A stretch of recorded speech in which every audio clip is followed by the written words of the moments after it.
Ang ganda guys ng ating gumamela. Ang dami niyang flower today. So, kaso nga lang hindi po yan yung ating pag-uusapan ngayon kasi ito, ang pag-uusapan natin ay ang itong aking mga bawang.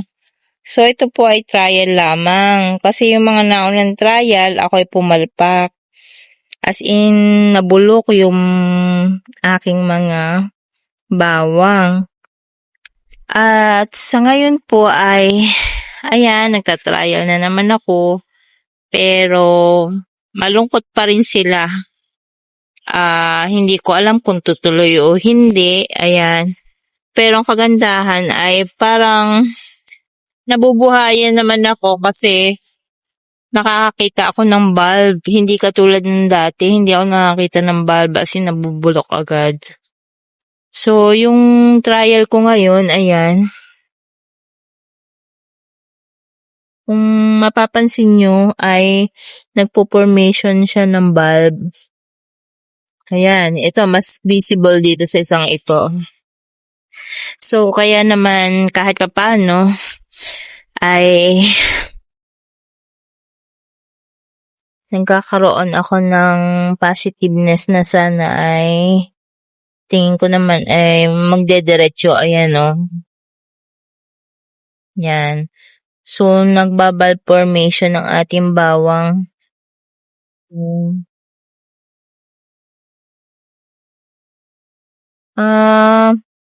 Ito, hindi ko pa alam ang technique. Tamang pagtatanim nito at sa mga nakakaalam po, ayan, turuan niyo po ako. Kasi gusto kong matuto kung paano ang tamang pagtatanim ng bawang. Kasi mostly yan po yung mga plants na pumapalya ako.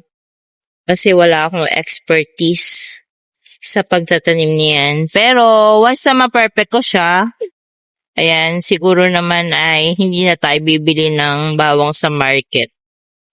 Kasi pag natuto na tayo, plant na ang gagawin natin. Ayan, dito sa garden, kahit dito lang sa polybag. Yun lang po guys ang i-share ko dito kasi gusto ko lang ipakita na may counting bulb na yung ating bawang. Thank you for watching guys. Ayan.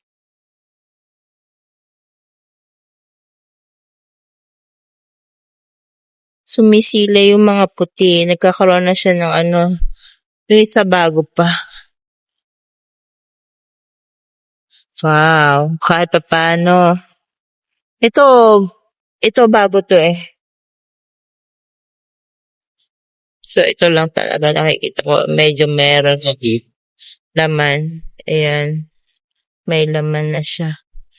Hindi pa lang masyadong bumibilog. So, ang isa sa natutunan ko nga pala sa isang nagaano nito, na pag nag-flower daw itong bawang, tatanggalin. At yun daw ay naluluto. Kasi pag hindi ko daw tinanggal yun, yung bulb formation niya hindi magtutuloy-tuloy. So, ang mangyayari ay magiging malago lang siya pero wala siyang bulb.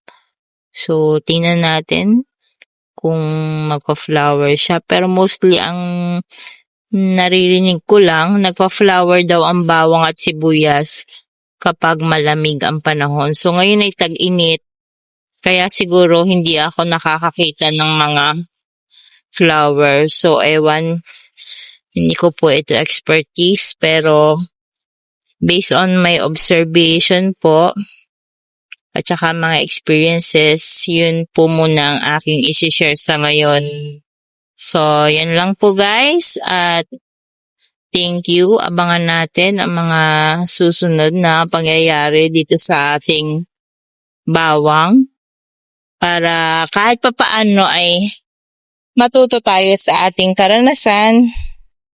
At isi-share ko naman po ano ang mga na-encounter ko na karanasan dito sa aking pagtatanim ng bawang sa polybag. Thank you for watching.